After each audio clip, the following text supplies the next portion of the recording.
Have you ever noticed that some German planes from World War II have many parts of the fuselage painted yellow? German fighter planes were quite varied and were present in large quantities during the early and middle stages of the conflict. Obviously, with the weakening of the empire, the number of planes in the air was reduced, but this large quantity and variety, in addition to these planes being used on different fronts with geographical differences, meant that German planes had variations in their color and even many camouflages. For example, more than 34,000 houses of the famous Bf-109 Messerschmitt were manufactured. Until the end of the conflict, of course, among this large number of houses, there were quite a few variations in camouflage and color. But if we look closely at colored photos from World War II, we would see a strange pattern in some of these houses. For example, we would see German houses or even bombers that instead of using their standard camouflage or a solid full color, they used a very striking mustard yellow color on various parts of the fuselage. The position of the yellow paint varies a bit, but generally in the houses it is the top of the engine or the hood was painted in addition to other parts of the plane. And if we think about it, it seems a bit illogical to paint your plane in a color as flashy as yellow, since the enemy houses would be seen from miles away. Today in this we will analyze this very characteristic quality of the German fighters, and we will answer all your doubts about this strange way of painting combat planes. The first German fighters painted in this way belonged to the Jagersbaden 26 and 54 Fighter Squadron. Both wings of the Luftwaffe were formed near the beginning of the Second World War.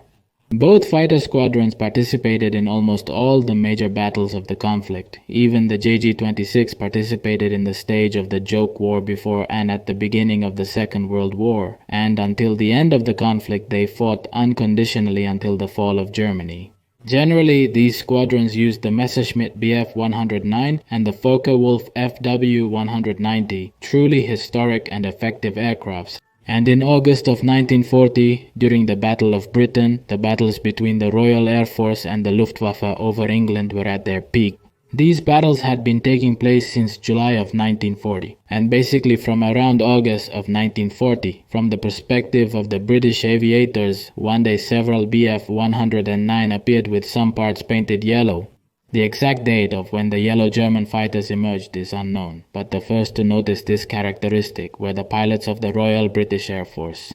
Being few, at first the British pilots, seeing these fighters with yellow markings, thought they were aces or outstanding pilots, although that really wasn't the case. In the Battle of England, the Germans realized a big problem.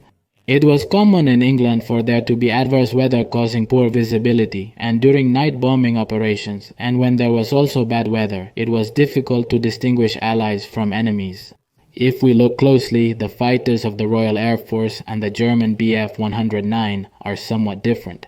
For example, the main distinction was the characteristic logo of both air forces, such as that of the Royal Air Force or the Luftwaffe, which are quite striking, in addition to other fuselage characteristics that are very prominent. But being hundreds of meters high and with bad weather or at night, it was difficult to distinguish enemies from friends from afar. Many times it was quite common for there to be cases of friendly fire, although there are no records of this happening significantly.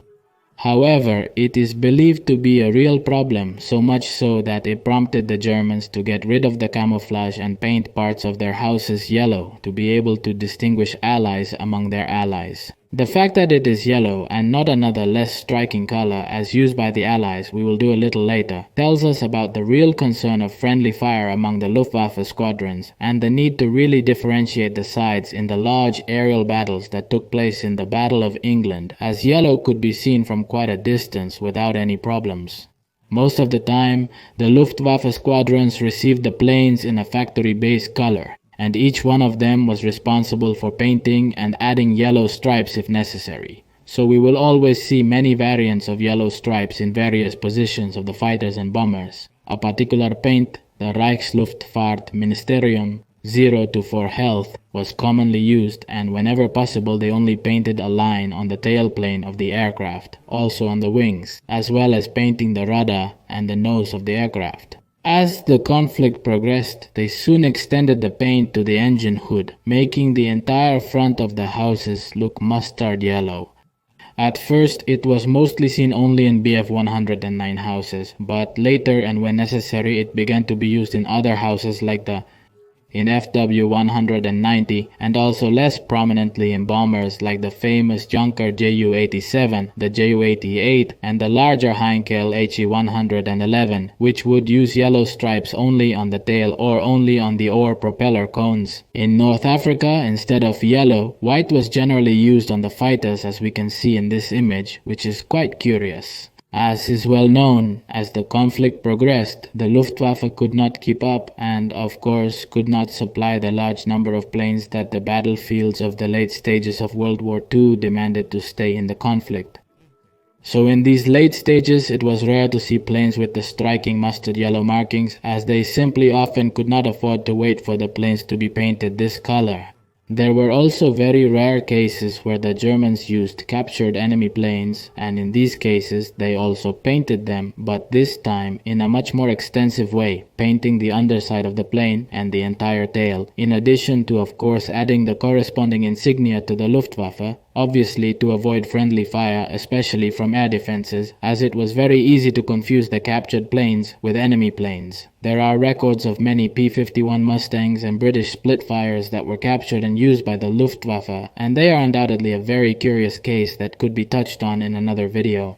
In a similar way, in Operation Overlord, the invasion of occupied northern France, the Allies would also use a similar concept.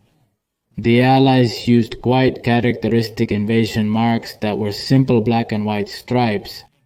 These were used to differentiate Allied bombers and fighters from the Germans during the invasion. It was thought to be very important given the magnitude of the attack. The Allies were going to use a wide variety of planes, and it was important to differentiate the sides. The magnitude of the air power in the invasion of France was such that it is said that for every German plane there were 10 Allied planes. Really painting the fighters yellow was not a bad strategy because camouflage was already becoming a bit irrelevant on the battlefields of that time, and they really almost completely eradicated cases of friendly fire casualties. It was a good practice and undoubtedly gave them a small but useful advantage. Tell me what you think of this practice. Of course, thank you very much for watching this video to the end. A subscription and a like wouldn't hurt. Thank you for watching this video.